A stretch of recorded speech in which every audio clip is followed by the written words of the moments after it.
আহমেদ আকবর সোহান, যিনি $900 মিলিয়ন মালিক আর বসুন্ধরা গ্রুপের চেয়ারম্যান। এই গ্রুপের যাত্রা শুরু হয়েছিল ইস্ট ওয়েস্ট প্রপার্টি ডেভেলপমেন্ট হিসেবে। আস্তে আস্তে এর জনপ্রিয়তা বেড়ে যায় এবং নামকরণ করা হয় বসুন্ধরা হাউজিং। বর্তমানে বসুন্ধরা গ্রুপের তত্ত্বাবধানে আরও প্রায় ডজনখানেক প্রতিষ্ঠান পরিচালিত হচ্ছে। Bashundhara cement, paper mill, Bashundhara steel, আরও অনেক।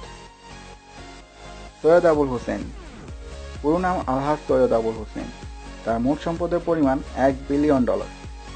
তিনি SAHCO ইন্টারন্যাশনাল লিমিটেডের মালিক। 1991 সাল থেকে তিনি বাংলাদেশের আওয়ামী লীগের একজন গুরুত্বপূর্ণ সদস্য ছিলেন। 2009 থেকে 2012 সাল পর্যন্ত বাংলাদেশের যোগাযোগ মন্ত্রী ছিলেন এবং রাষ্ট্রস্থানীয় সরকার, পল্লী উন্নয়ন এবং সমবায় মন্ত্রী হিসেবে দায়িত্ব পালন করেন।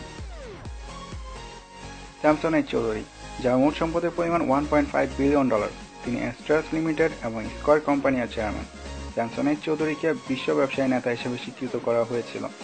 তিনি তার ব্যবসায়িক জীবনে বিভিন্ন সংস্থা থেকে অসংখ্য জাতীয় ও আন্তর্জাতিক স্বীকৃতিও পেয়েছেন। তাকে বাণিজ্যিকভাবে বাংলাদেশের একজন গুরুত্বপূর্ণ ব্যক্তি হিসেবে বিবেচনা করা হয়। সালমান এফ রহমান, যার মোট সম্পদের পরিমাণ $5.5 বিলিয়ন। তিনি বেক্সিমকো কোম্পানির ভাইস চেয়ারম্যান। 1966 সালে নিজের ভাই সোহেল রহমানের সাথে মিলে বাবার রেখে যাওয়া জুট মিল চালু করেন, তবে সেটি পরে সরকার বাজেয়াপ্ত করে নেয়। এরপরেই তারা আবার বাংলাদেশ এক্সপোর্ট এবং ইম্পোর্ট কোম্পানি বেক্সিমকো গ্রুপ প্রতিষ্ঠা করেন, যে কোম্পানির আন্ডারে প্রায় 48,000 কর্মচারী কাজ করে। মুসা বিন শমশের, যাকে পুরো বিশ্ব প্রিন্স মুসা হিসেবে চেনে। তার মোট সম্পদের পরিমাণ $12 বিলিয়ন। তবে দুদকের হিসাব অনুযায়ী তার আরও $2 বিলিয়ন সুইস ব্যাংকে আছে বলে সন্দেহ করা হচ্ছে। তিনি ডেডকো গ্রুপের চেয়ারম্যান এবং ম্যানেজিং ডিরেক্টর। তবে FIU এর রিপোর্টে বলা হয়েছে তিনি দেশের বাইরে অস্ত্র ব্যবসার সাথে জড়িত থেকে প্রায় $10 বিলিয়ন আয় করেছেন।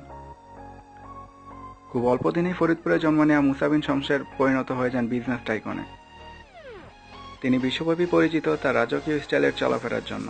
বাংলাদেশের জনশক্তি রপ্তানির প্রবাদ পুরুষ ডক্টর মুসা বিন শমশেরের একমাত্র লক্ষ্য হতদরিদ্র মানুষের উন্নয়ন এবং তাদের মুখে হাসি ফোটানো।